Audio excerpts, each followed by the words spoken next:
നമസ്കാരം.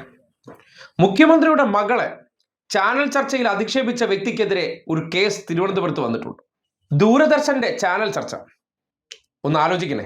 ദൂരദർശൻ പോലൊരു സ്ഥാപനത്തിൻ്റെയൊക്കെ നിലവാര തകർച്ച, അതിൽ ചർച്ചയ്ക്ക് വരുന്ന ജോമോൻ ചാമക്കാല എന്ന് പറയുന്ന ഒരു അലവലാതി, അവനെയൊക്കെ എങ്ങനെയാണ് ദൂരദർശൻ പോലുള്ളവർ ചർച്ചയ്ക്ക് വിളിക്കുന്നു എന്നുള്ളതാണ് പ്രാഥമികമായി ചോദിക്കാനുള്ളത്. കാര്യം ഒരു ചർച്ചയിലൊക്കെ വന്നിരുന്ന് പ്രയോഗിക്കുന്ന വാചകങ്ങൾ, അതിൽ ഒരു മാന്യത വേണമെന്ന് ചിന്തിക്കുന്നത് ആ വ്യക്തിയുടെ ക്വാളിറ്റിയാണ്. അത് മനസ്സിലാക്കാൻ ദൂരദർശനകത്തിരിക്കുന്നവർക്ക് ശേഷിയില്ല. ഏത് അലവലാതിയെ കിട്ടിയാലും ചർച്ചയ്ക്ക് ഉപയോഗപ്പെടുത്തിയാൽ മതി എന്നുള്ള തരത്തിലായിരിക്കണം ഇങ്ങനെ ഒരു ചർച്ച നടത്താൻ അവർ തയ്യാറായിട്ടുള്ളത്. ആ ചർച്ചയിൽ മുഖ്യമന്ത്രിയുടെ മകളെക്കുറിച്ച് ആ അലവലാതി പറഞ്ഞ വാചകം ഒന്ന് കേട്ടെ. പിണറായി വിജയന്റെ മകളെ തന്നെ ഏതെങ്കിലും ഇടതുപക്ഷത്തിന്റെ നേതാവ് റേപ്പ് ചെയ്താലും അദ്ദേഹം പറയാൻ പോകുന്നത് മകളെ ഇടതുപക്ഷത്തിന് വേണ്ടിയല്ലേ, നീ ഒന്ന് ക്ഷമിച്ചു കൊടുത്തേക്ക് എന്ന് പറയുന്ന ഒരു അവസ്ഥയിലേക്ക് ഇടതുപക്ഷം മാറുകയാണ്. പിന്നെ ജോമോൻ ചാമക്കാലയൊക്കെ ഇരുന്ന് പറയുന്ന വർത്തമാനത്തിന് നാക്കിനില്ലെന്നോർത്ത് എന്തും വിളിച്ച് പറയാന്നൊക്കെ പറഞ്ഞു കഴിഞ്ഞാൽ അത് പിന്നെ ബഹുമാന്യായ അവതാരകൻ ജമീഷ് അത് ഇടപെട്ട് അതിനെ സംബന്ധിച്ച് പറഞ്ഞതുകൊണ്ട് ഞാൻ കൂടുതലൊന്നും പറയുന്നില്ല. ബി ജെ പിക്കാരുടെ ഓരോ സ്വഭാവം അബദ്ധവശാൽ എന്തോ കേരളത്തിലെ മുഖ്യമന്ത്രിയുടെ ഞാനതൊന്നും പറയുന്നില്ല. എനിക്കാണെങ്കിൽ എനിക്ക് തന്നെ നാണക്കേട് തോന്നും. കേട്ടല്ലോ, ഇവനൊക്കെ എന്താ ചെയ്യേണ്ടത്? അവൻ സംഘിയാണെന്നും അവൻ ബി ജെ പിക്കാരനാണെന്നും അന്തസ്സോടുകൂടി പറഞ്ഞു നടക്കുകയാണ്. കാര്യം ഇവൻ്റെയൊക്കെ ക്വാളിറ്റി എന്താണ്, ഇവൻ്റെയൊക്കെ സംസ്കാരം എന്താണെന്നുള്ളതിൻ്റെ തെളിവാണ്.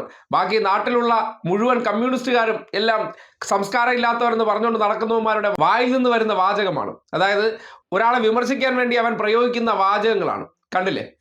അതും വീട്ടിലിരിക്കുന്നവരെ പറഞ്ഞാലേ കുറച്ച് ഗുമ്മുണ്ടാകുള്ളൂ. അതിൻ്റെ പേരിലാണ് ഇപ്പോൾ തലസ്ഥാനത്തെ മ്യൂസിയം പോലീസ് സ്റ്റേഷനിൽ പാളയം ലോക്കൽ കമ്മിറ്റി സെക്രട്ടറി പരാതി കൊടുത്തിരിക്കുന്നത്. അതുമായി ബന്ധപ്പെട്ട് കേസ് രജിസ്റ്റർ ചെയ്തിട്ടുണ്ട്. കാര്യം നമ്മുടെ നാട്ടിലെ ഏതെങ്കിലുമൊക്കെ അലവലാദികൾക്ക് പേരെടുക്കാനുള്ള ഒരു ഇടമാണല്ലോ ഇപ്പോൾ ചാനൽ ചർച്ച.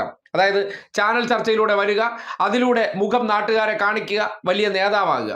ഈ രാഹുൽ മാങ്ങാണ്ടി എന്ന് പറയുന്ന വ്യക്തി എങ്ങനെയാണ് ഈ നാട്ടിലേക്ക് കടന്നു വന്നത്? ഇന്നത്തെ രാഷ്ട്രീയത്തിൽ നിൽക്കുന്ന പലരും എങ്ങനെയാണ് പൊതുമധ്യത്തിലേക്ക് എത്തിയത്? ജനങ്ങളുടെ ഇടയിൽ പ്രവർത്തിച്ചൊന്നും അല്ലല്ലോ. അവരുടെ ഏറ്റവും ഷോർട്ട് കട്ട് വഴിയാണ്. അവർക്ക് പരിചയമുള്ള ഏതെങ്കിലും അവതാരകരെ മൂട് താങ്ങുക, വിളിക്കുക, ഞങ്ങളെ കൂടി പരിഗണിക്കുക, അങ്ങനെ നേരെ ഇതിൽ വന്നിരിക്കുക. ആ ചർച്ചയിലൊക്കെ ഇപ്പോൾ ദൂരദർശനെ പോലുള്ള ചർച്ചകൾ പണ്ട് കാലഘട്ടം തൊട്ട് നമുക്കറിയാം ഒരു പരിധി ലംഘിക്കാത്ത ചർച്ചകളാണ്. അതിലാണ് ഇങ്ങനത്തെ ഒരു അലവലാതിത്തരം കയറിയിരുന്ന് പറഞ്ഞിരിക്കുന്നത്.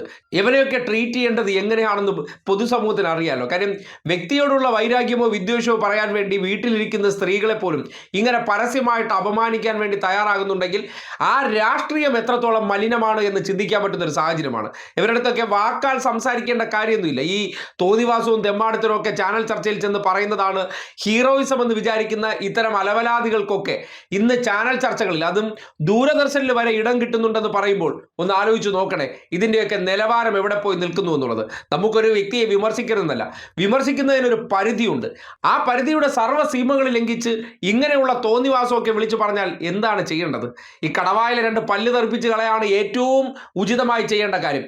അമ്മാതിരി തോന്നിവാസമാണല്ലോ ചെന്നിരുന്ന് പറയുന്നത്. കാര്യം ബി ജെ പി ലേബലിലൊക്കെ ചെന്നിരുന്ന് ഇങ്ങനെ ഡയലോഗ് അടിച്ചു കഴിഞ്ഞാൽ നാളത്തോടുകൂടി നേതാവായി. നമ്മുടെ നാട്ടിലെ ഒരു പൊതു ആചാരമാണല്ലോ പിണറായി വിജയനെതിരെ സംസാരിക്കുന്നതോ അദ്ദേഹത്തെ 10 പുലഭ്യം പറയുന്നവരാണല്ലോ വലിയ നേതാക്കന്മാരും അല്ലെങ്കിൽ കേരളത്തിലെ മാധ്യമങ്ങൾക്ക് ഹീറോ ആയി മാറുന്നത്.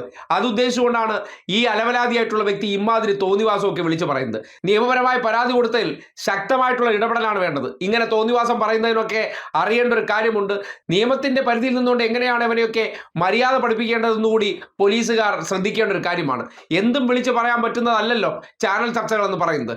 അങ്ങനെ ചാനൽ ചർച്ചകളിലൊക്കെ ചെന്നിരുന്ന് ഇമാതിരി തോന്നിവാസം പറയുന്നവരെ എന്തുകൊണ്ട് വിളിക്കുന്നു എന്ന് പറഞ്ഞാൽ റേറ്റിംഗിന്റെ താല്പര്യവും അല്ലെങ്കിൽ ഇത് നടത്തുന്നവരെയോ ചാനലുമായി ബന്ധപ്പെട്ട് ഇത്തരം പ്രോഗ്രാമുകൾ കണ്ടക്ട് ചെയ്യുന്നവരുടെ ആഗ്രഹം കൂടി ആയിരിക്കും ഇവരിലൂടെ നടത്തിയെടുക്കുന്നു എന്ന് പറയേണ്ടി വരികയാണ്. എന്തായാലും ആ വിഷയവുമായി ബന്ധപ്പെട്ട് IP ബിനുവിന്റെ പരാതിയിൽ ഇപ്പോൾ കേസ് രജിസ്റ്റർ ചെയ്തിട്ടുണ്ട്.